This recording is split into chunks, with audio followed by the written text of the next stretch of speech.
আর করে ব্রেক চাপলি কেন? মনে হচ্ছে অ্যাক্সিডেন্ট করছিস মনে হয়। আমার দোষ নাকি? ওই আমার সামনে পড়ছে, আমার কি দোষ?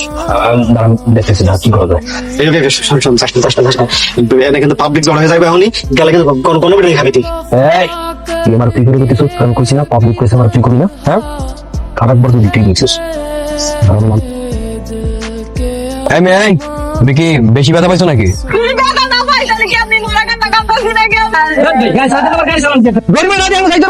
আস্তে মুরব্বী আস্তে।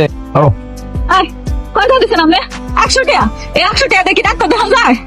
অশিক্ষিতরা টাকা তো কেউ ইনকাম করো না। টাকা ইনকাম করলে সেটা বুঝতে পারতা যে টাকা ইনকাম করতে গেলে কত কষ্ট করতে হয়। 100 টাকার মর্ম তো বুঝবা না। তবে এটা রাখো, আর বেশি টাকা দেবে। তুই বড় লোক না?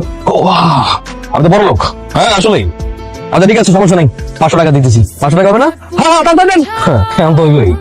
দেশটা না বেটা চিটার বাটপারে ভরে গেছে। টাকা দিছি না, সব শান্তি। আচ্ছা ঠিক আছে। এই গরিবেরা শোনো, তোমাদের এখানে যদি কারো চাকরি টাকরি লাগলে আমার সাথে কন্ট্যাক্ট করবা। আমার কার্ড দিয়ে যাচ্ছি। আমার নাম হচ্ছে ডক্টর মঈন চৌধুরী। চল।